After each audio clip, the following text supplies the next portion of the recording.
પ્રિય ભક્તો, આપ સૌને દેવ ઉઠી એકાદશી અને તુલસી વિવાહની ખૂબ ખૂબ શુભકામનાઓ। નમસ્કાર ભક્તો, અમારી ચેનલ ધાર્મિક કથાઓ પર એક નવી વિડિયો સાથે આપનું હાર્દિક સ્વાગત છે। માં તુલસી અને શાલિગ્રામની કૃપાથી તમારી દરેક મનોકામના પૂર્ણ થાય। આ શુભકામના સાથે આજની વિડિયોનો આરંભ કરીએ। ભક્તો, દેવ ઉઠી એકાદશીનો પવિત્ર તહેવાર આવી રહ્યો છે।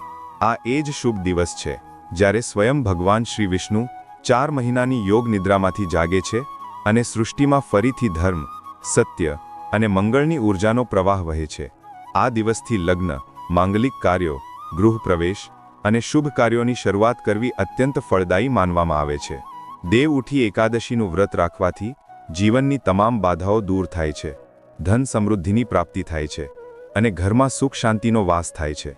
આ દિવસે તુલસી વિવાહ અને ભગવાન વિષ્ણુની પૂજા વિશેષ ફળદાયી હોય છે।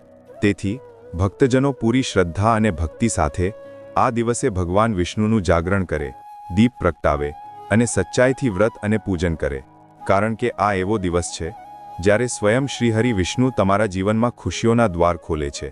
જેમ કે ભક્તો, તમે મોટાભાગે જાણો છો કે દેવ ઉઠી એકાદશીના દિવસે તુલસી અને શાલિગ્રામના લગ્ન કરવામાં આવે છે। આવું શાસ્ત્રોમાં વિધાન છે જે પ્રાચીન સમયથી ચાલી આવે છે। તો તુલસી વિવાહ સંબંધિત ઘણા બધા પ્રશ્નો તમારા મનમાં ચાલી રહ્યા છે। જેમ કે સૌથી પહેલો પ્રશ્ન જે તમને સૌથી વધુ મૂંઝવણ પેદા કરે છે કે તુલસી વિવાહ આપણે ક્યારે કરીએ, 1 નવેમ્બરના રોજ કે પછી 2 નવેમ્બરના રોજ?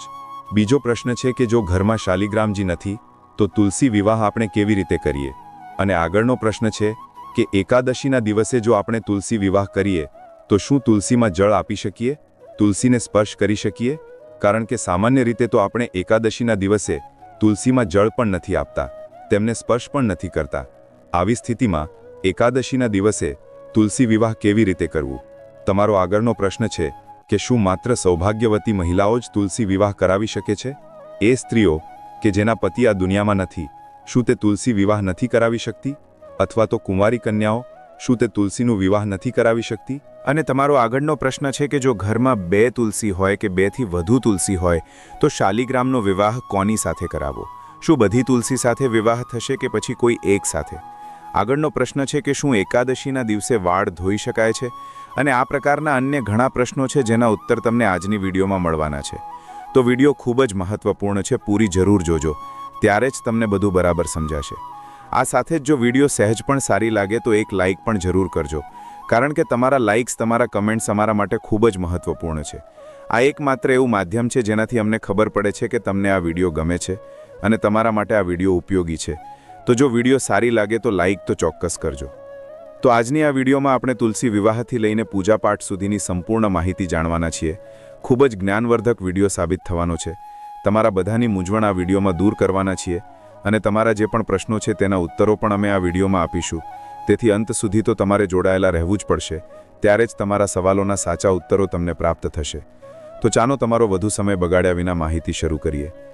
તો સૌથી પહેલાં વાત કરીએ કે તુલસી વિવાહ છે ક્યારે, 1 નવેમ્બરના રોજ કે પછી 2 નવેમ્બરના રોજ? ક્યારે કરવા જોઈએ તુલસીના વિવાહ? તો જુઓ, આ પ્રશ્નને લઈને એટલો બધો સંશય રાખવાની બિલકુલ જરૂર નથી। તમે એકાદશીના દિવસે તુલસીનો વિવાહ સંપન્ન કરાવી શકો છો। જો કોઈ કારણવશ એકાદશીના દિવસે તમે નથી કરાવતા તુલસી વિવાહ, તો આવી સ્થિતિમાં તમે દ્વાદશીના દિવસે કરાવી શકો છો। કારણ કે જુઓ, શાસ્ત્રોમાં સ્પષ્ટ રીતે કહેવામાં આવ્યું છે કે દેવ ઉઠી એકાદશીના દિવસે જ્યારે 4 મહિનાની યોગ નિદ્રા પછી ભગવાન શ્રી વિષ્ણુ જાગૃત અવસ્થામાં આવે છે ત્યારે સૌથી પહેલી હાકલ હરિવલ્લભા તુલસીની સાંભળે છે।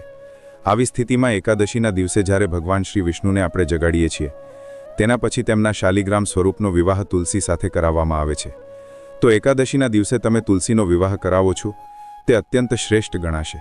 માની લો કે કોઈ કારણવશ તમે એકાદશીના દિવસે નથી કરાવી શકતા, અથવા તમારા પરિવારમાં આ પ્રકારની પરંપરા છે કે દ્વાદશીના દિવસે તમે તુલસી વિવાહ કરાવો છો, તો બિલકુલ તમે દ્વાદશીના દિવસે પણ કરાવી શકો છો, કોઈ સંશય નથી। જો એકાદશીના દિવસે તુલસી વિવાહ કરાવો કે પછી દ્વાદશીના દિવસે, બંને દિવસોમાં કોઈ અંતર નથી। એક બીજી વાત, જેમ કે ઘણીવાર એવું પણ બને છે કે તમે એકાદશીના દિવસે અથવા દ્વાદશીના દિવસે બંને દિવસે વિવાહ સંપન્ન નથી કરાવી શકતા, ઘરમાં કોઈ સમસ્યા હોય અથવા ઘણીવાર મહિલાઓ માસિક ધર્મની અવસ્થામાં હોય છે, આ કારણે વિવાહ નથી કરાવી શકતી એકાદશી અને દ્વાદશીના દિવસે, તો આવી સ્થિતિમાં કાર્તિક મહિનાની પૂર્ણિમાના દિવસે પણ તમે તુલસી વિવાહ કરાવી શકો છો। તો તુલસી વિવાહને લઈને બહુ વધારે સંશય ન રાખો, એકાદશીથી લઈને પૂર્ણિમા સુધી કોઈ પણ દિવસે તુલસીનો વિવાહ કરાવી શકાય છે અને કોઈ પણ દિવસે તુલસી વિવાહ કરાવો છો તો તેનો લાભ તમને તેટલો જ મળશે, પુણ્યફળ તેટલું જ મળશે. તો બહુ વધારે ચિંતા કરવાની જરૂર નથી. તમને જે દિવસે પણ અનુકૂળતા હોય તે દિવસે તુલસી વિવાહ કરી લેજો. કેટલાક પ્રશ્નો આ પ્રકારના આવ્યા છે કે અમારા ઘરમાં તુલસીનો વિવાહ નથી થતો, નથી કરાવવામાં આવતો, તો અમે કઈ રીતે કરીએ? શું માત્ર પૂજા કરી શકીએ? અથવા તો માત્ર સુહાગની સામગ્રીમાં તુલસીને અર્પણ કરી શકીએ? અથવા લાડુ ગોપાલ કે શાલિગ્રામની સાથે તુલસીની પૂજા કરી લઈએ, ફેરા ન કરાવીએ તો ચાલશે શું? હાજી, બિલકુલ ચાલશે. તમારા ત્યાં જે પણ પ્રકારની પરંપરા છે તેના અનુસાર તમે નિયમનું પાલન કરી શકો છો. તુલસી વિવાહ નથી કરાવતા તો પણ કોઈ પરેશાની નથી. તુલસીને સુહાગની સામગ્રી ચઢાવી દો, જે પણ તમારી પાસે ઉપલબ્ધ હોય. જો શાલિગ્રામજી હોય કે પછી લાડુ ગોપાલજી હોય તો બંનેને એકસાથે રાખીને પૂજા કરી લો, અથવા તો તમે એકલા તુલસીની પણ પૂજા કરી શકો છો. જરૂરી નથી કે શાલિગ્રામ રાખીને જ પૂજા કરશો. જો તમે માત્ર તુલસીની પૂજા પણ કરો છો, તુલસીને સુહાગની સામગ્રી અર્પણ કરો છો, તો પણ તમારા માટે શ્રેષ્ઠ જ ગણાશે. તો બહુ વધારે ચિંતા ન થવી જોઈએ. બસ તુલસીની પૂજા આજે કરવી અત્યંત આવશ્યક છે, વિશેષ રૂપે. હવે જેમ કે આગળનો પ્રશ્ન છે કે જો આપણે એકાદશીના દિવસે જ તુલસી વિવાહ કરીએ તો શું તુલસીમાં જળ આપી શકાય કે તુલસીને સ્પર્શ કરી શકાય? અને જેમ કહેવામાં આવે છે કે એકાદશીના દિવસે તુલસીનું વ્રત હોય છે, તો આપણે તુલસીને ભોગ કેવી રીતે લગાવી શકીએ? જુઓ, જ્યારે પણ કોઈ વિશેષ રિવાજ હોય, જેમ કે જ્યારે પણ કોઈ વિશેષ દિવસ હોય, તો તે દિવસે ઘણી બધી વસ્તુઓ એવી હોય છે જેનું પાલન આપણે નથી કરતા. અને ઘણી બધી નવી વસ્તુઓ હોય છે જેનું પાલન આપણે કરીએ છીએ. મતલબ અનેક પ્રકારના નિયમોનું ખંડન કરી દેવામાં આવે છે જ્યારે પણ કોઈ વિશેષ રિવાજ કે વિશેષ દિવસ હોય. અને આ તમે કોઈ તમારી તરફથી નથી કરી રહ્યા, જે પ્રકારે શાસ્ત્રોમાં કહેવામાં આવ્યું છે તમે તે જ નિયમનું પાલન કરી રહ્યા છો, તો તેમાં કોઈ દોષ તમને લાગશે નહીં. કારણ કે શાસ્ત્રોમાં જ કહેવામાં આવ્યું છે કે તુલસીનો વિવાહ દેવ ઉઠી એકાદશીના દિવસે કરવો જોઈએ. તો તમે તુલસીમાં જળ પણ આપી શકો છો, તુલસીને સ્પર્શ પણ કરી શકો છો અને તુલસીને ભોગ પણ લગાવી શકો છો. પરંતુ જો તમે એકાદશીના દિવસે વિવાહ નથી કરી રહ્યા, દ્વાદશીના દિવસે કરી રહ્યા છો, ત્યારે તમારે તુલસીમાં ન તો જળ આપવું છે, ન તો તમારે ભોગ લગાવવો છે. મતલબ ત્યારે તમારે વિશેષ રૂપે તુલસીની પૂજા એકાદશીના દિવસે નથી કરવી છે. જે પ્રકારે તમે દરેક વખતે કરો છો તે જ પ્રકારે કરજો. હવે તમારો આગળનો પ્રશ્ન છે કે જો શાલિગ્રામ નથી તો આપણે તુલસી વિવાહ કેવી રીતે કરાવીએ? જુઓ, શાલિગ્રામજી નથી તમારી પાસે તો ચિંતા કરવાની જરૂર નથી. ભગવાન શ્રી વિષ્ણુનું કોઈ પણ સ્વરૂપ તમારી પાસે છે, કોઈ ફોટો છે, કોઈ ચિત્ર છે, તો તેમની સાથે પણ તુલસી વિવાહ કરાવી શકો છો. જેમ કે તમારી પાસે લાડુ ગોપાલજી છે તો તેમની સાથે પણ તુલસી વિવાહ તમે કરાવી શકો છો. ભગવાન શ્રી કૃષ્ણનો કોઈ ફોટો છે કે કોઈ મૂર્તિ છે તો તેમની સાથે પણ તુલસી વિવાહ કરાવી શકો છો. બસ એક વાતનું તમારે ધ્યાન રાખવું છે કે જ્યારે તમે ભગવાન શ્રી વિષ્ણુનો ફોટો રાખો છો અથવા મૂર્તિ રાખો છો તો તેમની સાથે માં લક્ષ્મી ન હોવા જોઈએ. અથવા જો તમે કૃષ્ણ ભગવાનની મૂર્તિની સાથે કે ફોટાની સાથે વિવાહ કરાવી રહ્યા છો તો તેમાં રાધા રાણી ન હોવી જોઈએ. મતલબ જે પણ તમે ફોટો કે મૂર્તિ લો તેમાં ભગવાન શ્રી વિષ્ણુ એકલા હોય, આ વાતનું તમારે ધ્યાન રાખવું છે. તમારો આગળનો પ્રશ્ન છે કે શું એકાદશીના દિવસે આપણે વાળ ધોઈ શકીએ છીએ? જુઓ, એકાદશીના દિવસે વાળ ન ધોવા જોઈએ. જેમ કે દશમી તિથિના દિવસે જે નિયમનું પાલન કરીએ છીએ, શુદ્ધતાનું, સાત્વિકતાનું, તો તે જ દિવસે આપણે ધોઈ લઈએ છીએ અને શુદ્ધ અને સાત્વિક ભોજન લઈએ છીએ. તો એક દિવસ પહેલાં જ વાળ ધોઈ લેજો. એકાદશીના દિવસે શું કરી શકો છો? તમે તમારા માથા પર પાણી નાખીને સ્નાન કરી શકો છો. મતલબ જેમ ગંગાજળથી આપણે સ્નાન કરીએ છીએ તો ગંગાજળ મિશ્રિત જળથી માથા પર પાણી નાખીને સ્નાન કરી શકો છો. તમારો આગળનો પ્રશ્ન છે કે જો ઘરમાં 2 તુલસી હોય કે 2થી વધારે તુલસી હોય તો શું બધી તુલસીનો વિવાહ શાલિગ્રામ સાથે કરાવવામાં આવશે અથવા તો કોઈ એક તુલસીનો? તો જુઓ, સામાન્ય રીતે તમે ઈચ્છો તો કોઈ એક તુલસીનો વિવાહ પણ શાલિગ્રામ સાથે કરાવી શકો છો. જે પણ મુખ્ય તુલસી તમારા ઘરમાં હોય તેનો વિવાહ તમે ઈચ્છો તો શાલિગ્રામ સાથે કરાવી શકો છો. બાકીની તુલસીની સામાન્ય પૂજા કરી શકો છો. પરંતુ તમે એવું પણ કરી શકો છો કે એક જ જગ્યાએ બધી તુલસી મૂકી દો, જેટલી પણ તમારી પાસે તુલસી છે, અને ત્યાં જ શાલિગ્રામને પણ મૂકી દો. પછી એકસાથે બધાની પૂજા કરી લો. બધાનો વિવાહ એકસાથે જ સંપન્ન થઈ જશે. બહુ વધારે સંશય ન કરવો. બધાને ધૂપ, દીપ અને પુષ્પ વગેરે અર્પણ કરવાના છે. બધામાં તિલક કરવાનો છે. બધાને સિંદૂર લગાવવાનો છે અને બધાની સાથે શાલિગ્રામનું બંધન કરવાનો છે. ખૂબ જ સરળતાથી થઈ જશે જો તમે એકસાથે તુલસી મૂકી લો છો. અને હા, તેનો લાભ તમને અનેક ગણો પ્રાપ્ત થશે. તો મતલબ જેટલી પણ તુલસી તમારી પાસે છે બધાને એક જ જગ્યાએ રાખીને અને વિધિ વિધાનથી તુલસી અને શાલિગ્રામનો વિવાહ કરી લેજો. હવે વાત કરીએ કે શું કુંવારી કન્યાઓ તુલસી વિવાહ કરાવી શકે છે, વ્રત ધારણ કરી શકે છે તુલસી વિવાહનું, અથવા તો જેમ કે દેવઉઠી એકાદશીનું વ્રત શું કુંવારી કન્યાઓ કરી શકે છે? જી હા દોસ્તો, બિલકુલ કરી શકે છે. વ્રત ધારણ કરી શકે છે તુલસી વિવાહનું, અથવા તો જેમ કે દેવઉઠી એકાદશીનું વ્રત શું કુંવારી કન્યાઓ કરી શકે છે? જી હા બિલકુલ કરી શકે છે. એકાદશીનું વ્રત શાસ્ત્રો અનુસાર 8 વર્ષની ઉંમર પછી કોઈ પણ કરી શકે છે. મતલબ 8 વર્ષનું બાળક પણ જો તમારા ઘરમાં છે અને તમે ઈચ્છો છો તો તેને એકાદશીનું વ્રત ધારણ કરાવી શકો છો. તો એકાદશીનું વ્રત કોઈ પણ કરી શકે છે. વાત કરીએ તુલસી વિવાહની, તો તુલસી વિવાહ પણ કુંવારી કન્યાઓ કરાવી શકે છે, કોઈ વાંધો નથી. અને હવે જેમ કે કુંવારી કન્યાઓના પ્રશ્ન આવે છે કે શું અમે પણ એ જ વિધિથી તુલસી વિવાહ કરાવીશું?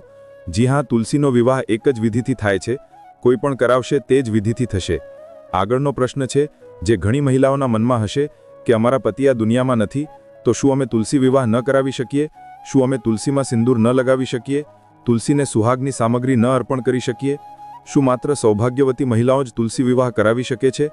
આ પ્રશ્ન ઘણીવાર પૂછવામાં આવ્યો છે. જુઓ, શાસ્ત્રોમાં કોઈ પણ એવો નિયમ, કોઈ પણ એવું વ્રત નથી જણાવવામાં આવ્યું છે જે કોઈ એક વ્યક્તિ માટે હોય અથવા વ્યક્તિ વિશેષ માટે કંઈ કહેવામાં આવ્યું હોય. પરંતુ જેમ કે તુલસી વિવાહની વાત કરીએ તો તુલસી વિવાહ પણ કુંવારી કન્યાઓ કરાવી શકે છે, કોઈ વાંધો નથી.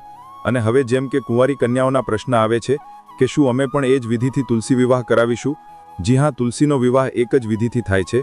કોઈ પણ કરાવશે તે જ વિધિથી થશે. આવું બિલકુલ નથી. કોઈની સાથે કોઈ પણ પ્રકારનો કોઈ ભેદભાવ નથી કરવામાં આવ્યો. શાસ્ત્રોમાં આ વાત સ્પષ્ટ રૂપે કહેવામાં આવી છે કે તુલસીનો વિવાહ કોઈ પણ કરાવી શકે છે. કુંવારી કન્યાઓ કરાવે છે તો તેમને સારા ઘરવરની પ્રાપ્તિ થાય છે. સૌભાગ્યવતી મહિલાઓ કરાવે છે તો તેમને અખંડ સૌભાગ્યની પ્રાપ્તિ થાય છે. અને જે વૃદ્ધ મહિલાઓ છે અથવા મોટી ઉંમરની મહિલાઓ અથવા જેના પતિ નથી અથવા કોઈ સંન્યાસી છે, આવી મહિલાઓ જો તુલસી વિવાહ સંપન્ન કરાવે છે તો તેમને ભગવાન શ્રી હરિ વિષ્ણુની કૃપાથી મુક્તિની પ્રાપ્તિ થાય છે, મોક્ષની પ્રાપ્તિ થાય છે, મનવાંચિત ફળની પ્રાપ્તિ થાય છે. તો તુલસી વિવાહ કોઈ પણ કરાવી શકે છે. કોઈ માટે પણ મનાઈ નથી કરવામાં આવી. આવી સ્થિતિમાં જો તમે તુલસી વિવાહ કરાવવા માંગો છો તો બિલકુલ કરાવી શકો છો. એ જ વિધિથી કરાવી શકો છો જે પ્રકારે બધા કરાવે છે. મતલબ તમે સિંદૂર પણ લગાવી શકો છો, સુહાગની સામગ્રી પણ ચઢાવી શકો છો. તો મનમાં કોઈ સંશય ન રાખજો. તમે જે પણ પ્રકારે તુલસી વિવાહ કરાવવા માંગો છો, બિલકુલ પ્રસન્ન મનથી ખુશી ખુશી તુલસી વિવાહ તમે કરાવી શકો છો. અને તમારો આગળનો પ્રશ્ન છે કે તુલસી વિવાહ જે આપણે કરાવીએ છીએ તો તુલસીના વિવાહના સમયે જે આપણે સુહાગની સામગ્રી અર્પણ કરીએ છીએ તે સામગ્રીનું શું કરવું? જુઓ, તુલસી વિવાહમાં જે પણ સામગ્રી તમે અર્પણ કરો છો સુહાગની, તે સામગ્રીમાંથી કેટલીક સામગ્રીનો પ્રયોગ તમે પોતે કરી શકો છો. કેટલીક વસ્તુઓ તમે દાન પણ કરી શકો છો, જેમ કે કોઈ બ્રાહ્મણ સ્ત્રીને, અથવા તો તમે ઈચ્છો તો કોઈ સૌભાગ્યવતી સ્ત્રીને ઘરમાં પણ દાન કરી શકો છો. અને તમારો આગળનો પ્રશ્ન છે કે તુલસી વિવાહ કરતી વખતે તુલસીને કઈ કઈ વસ્તુઓનો ભોગ આપણે લગાવી શકીએ છીએ. જો આપણે એકાદશીના દિવસે કરીએ છીએ ત્યારે કઈ વસ્તુનો ભોગ લગાવવો, અને જો આપણે દ્વાદશીના દિવસે કરીએ છીએ પછી કઈ વસ્તુનો ભોગ આપણને લગાવવો જોઈએ. જુઓ, જો તમે એકાદશીના દિવસે તુલસી વિવાહ કરો છો તો કોશિશ કરજો કે ફળાહારી વસ્તુઓનો ભોગ લગાવો. જેમ કે શિંગાળાની પૂરીઓ તમે બનાવી શકો છો, બટાકાનું શાક બનાવી શકો છો. શાકમાં તમે કોઈ પણ શાક બનાવો. બસ આ વાતનું ધ્યાન રાખજો કે સિંધવ નમકનો પ્રયોગ તમે કરશો, મતલબ સામાન્ય નમકનો પ્રયોગ ન કરજો. વ્રતના નમકનો પ્રયોગ કરી શકો છો. આ જ પ્રકારે વ્રતનો જે લોટ હોય છે તેનો પ્રયોગ કરી શકો છો. ખીર તમે મખાનાની બનાવી શકો છો, ફળોનો ભોગ લગાવી શકો છો, અથવા તો દૂધથી બનેલી મીઠાઈઓનો ભોગ લગાવી શકો છો. મતલબ જો તમે એકાદશીના દિવસે તુલસી વિવાહ કરો છો તો ફળાહારી વસ્તુઓનો ભોગ લગાવશો, અને જો તમે દ્વાદશીના દિવસે તુલસી વિવાહ કરાવો છો તો પછી તો તમે શુદ્ધ અને સાત્વિક ભોજન બનાવીને પણ તુલસી વિવાહમાં ભોગ સ્વરૂપે અર્પણ કરી શકો છો. આ સાથે ફળ અને મીઠાઈઓનો ભોગ તો લાગશે જ. જે પણ પ્રકારે જે પણ સામર્થ્યમાં છે તમારા, તેના અનુસાર તમે તુલસીને ભોગ લગાવી શકો છો. આગળનો પ્રશ્ન છે કે શું તુલસી વિવાહ જો આપણે કરાવીએ તો વ્રત રાખવું જરૂરી હોય છે? જુઓ, નિયમ અનુસાર તુલસી વિવાહમાં વ્રત ધારણ કરવું જોઈએ, પરંતુ માની લો તમે નથી કરી શકતા વ્રત, તો પણ તમે તુલસી વિવાહ કરાવી શકો છો. શુદ્ધ અને સાત્વિક ભોજન લેજો. ભોજનમાં લસણ ડુંગળીનું સેવન ન કરજો. મતલબ દિવસમાં તમે ભોજન કરી શકો છો, સાંજના સમયે તમે તુલસી વિવાહ કરાવી શકો છો. કોઈ એવું જરૂરી નથી કે તમે વ્રત જ ધારણ કરશો, ત્યારે જ વિવાહ કરાવશો? આગળનો પ્રશ્ન છે કે જો આપણે એકાદશીના દિવસે વ્રત ધારણ કરી રહ્યા છીએ અને વિવાહ આપણે દ્વાદશીના દિવસે કરાવીએ છીએ, તો શું આપણે એકાદશી વ્રતનું પારણ સવારે કરી શકીએ છીએ? જી હા, બિલકુલ કરી શકો છો. શુભ મુહૂર્તમાં તમે એકાદશી વ્રતનું પારણ કરી લેજો, પછી તમે તુલસી વિવાહ કરાવી શકો છો. એક બીજું કામ તમે કરી શકો છો. જો તમે દ્વાદશીના દિવસે પણ વ્રત ધારણ કરવા માંગો છો, મતલબ તુલસી વિવાહનું વ્રત પણ ધારણ કરવા માંગો છો, તો બિલકુલ તમે એકાદશી અને દ્વાદશી બંને દિવસ વ્રત કરી શકો છો. પરંતુ એકાદશી વ્રતનું પારણ તમારે શુભ મુહૂર્તમાં જરૂર કરવું છે. તો કેવી રીતે કરશો પારણું? તમે શું કરશો? તમે થોડું તુલસીપત્ર અને ગંગાજળ લઈને અથવા તો ભગવાન શ્રી વિષ્ણુનું ચરણામૃત લઈને તમારું વ્રત ખોલી શકો છો. પછી દ્વાદશીના દિવસે પણ તુલસી વિવાહનું વ્રત ધારણ કરી શકો છો, પરંતુ આ સંપૂર્ણપણે તમારી પોતાની ઈચ્છા પર નિર્ભર કરે છે. આ કોઈ આવશ્યક નિયમ નથી. તમારી સંપૂર્ણપણે પોતાની ઈચ્છા જેવી છે તેના અનુસાર તમે નિયમનું પાલન કરી શકો છો. ભક્તો, હવે જાણી લો દેવઉઠી એકાદશી ક્યારે છે. વૈદિક પંચાંગ અનુસાર કાર્તિક મહિનાના શુક્લ પક્ષની એકાદશી તિથિનો પ્રારંભ 1 નવેમ્બર 2025ના રોજ સવારે 9થી થશે અને એકાદશી તિથિનો સમાપન 2 નવેમ્બર 2025ના રોજ સવારે 7:31 પર થશે. કારણ કે સૂર્યોદયના સમયે એકાદશી તિથિ વિદ્યમાન રહેશે, તેથી વ્રત પૂજા, આ સમયે પૂજા સંકલ્પ, તુલસી વિવાહ, દીપદાન અને હરિનામ સંકીર્તન કરવું અત્યંત શુભ ફળદાયી હોય છે. દશમી તિથિની માહિતી અને વ્રતની તૈયારી. વ્રતના એક દિવસ પૂર્વે એટલે કે 1 નવેમ્બર 2025 શનિવારના રોજ દશમી તિથિ રહેશે. આ તિથિ સવારે 9 વાગ્યા સુધી રહેશે. દશમીના દિવસે સાંજે જ લસણ, ડુંગળી, માંસાહાર, મદિરા, ચોખા, મસૂર દાળ વગેરેનો ત્યાગ કરવો. ફક્ત એક સમય સાત્વિક ભોજન કરવું અને મન વાણી કર્મથી સંયમ રાખવો. આ દશમીથી શરૂ થયેલો નિયમ તમને વ્રતમાં સંપૂર્ણ સફળતા આપે છે. વ્રત, પારણું, વ્રત ખોલવાનો મુહૂર્ત. દેવઉઠી એકાદશીનું વ્રત દ્વાદશી તિથિમાં ખોલવામાં આવે છે. આ વર્ષે દ્વાદશી તિથિ 3 નવેમ્બર 2025 સોમવારના રોજ રહેશે. પારણાનો શુભ સમય સવારે 3:30 થી 9:30 સુધી ઉત્તમ રહેશે. આ સમયે તુલસી દળથી ભગવાન વિષ્ણુનો જલાભિષેક કરવો, પ્રસાદ અર્પણ કરવો, બ્રાહ્મણ કે કોઈ જરૂરિયાતમંદને દાન આપવું અને પછી વ્રત ખોલવું. દેવઉઠી એકાદશીની પૂજા વિધિ ખૂબ જ સરળ અને પવિત્ર માનવામાં આવે છે. આ દિવસે સવારે બ્રહ્મ મુહૂર્તમાં ઉઠીને સ્નાન કરી લેવું અને ઘરના મંદિર કે પૂજા સ્થાનને સ્વચ્છ કરવું. ત્યારબાદ ભગવાન વિષ્ણુ અને તુલસી માતાની મૂર્તિ કે ચિત્રને ચોખ્ખા જળથી સ્નાન કરાવી પીળા વસ્ત્રો પહેરાવા. પૂજા સ્થાન પર દીપક પ્રગટાવવો, ફૂલ, ધૂપ, અક્ષત, રોલી, ચંદન અને નૈવેદ્ય અર્પણ કરવા. ભગવાન વિષ્ણુને તુલસી દળ અને શુદ્ધ જળ ચડાવતા ઓમ નમો ભગવતે વાસુદેવાય મંત્રનો જાપ કરવો. પછી શંખ, ઘંટ વગાડીને ભગવાનને જગાડવા માટે આ મંત્ર બોલવો. ઓમ સુપ્ત જગન્નાથે જગત સુપ્તમ ભવદમ ઉતિતુત્વ જગન્નાથ પુનર્જાગરણમ કુરુ. આનાથી ભગવાન વિષ્ણુની યોગ નિદ્રા સમાપ્ત માનવામાં આવે છે. ત્યારબાદ તુલસી માતા અને શાલિગ્રામ ભગવાનનો પ્રતિકાત્મક વિવાહ કરવો. મંગળ ગીત ગાવા, આરતી કરવી અને ભગવાન પાસે પરિવારની સુખ શાંતિ, ધન સમૃદ્ધિ અને મોક્ષની કામના કરવી. વ્રતી દિવસભર ઉપવાસ રાખે. સંધ્યા સમયે ફરી આરતી પૂજન કરવું અને બીજા દિવસે દ્વાદશીના શુભ મુહૂર્તમાં વ્રતનું પારણું કરવું.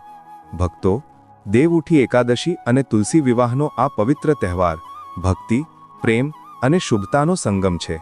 આ દિવસે ભગવાન શ્રી વિષ્ણુ અને માતા તુલસીનું દિવ્ય મિલન થાય છે, જે સંસારને આ સંદેશ આપે છે કે સાચી શ્રદ્ધા અને નિષ્ઠાથી કરવામાં આવેલું દરેક કાર્ય ઈશ્વર સુધી અવશ્ય પહોંચે છે.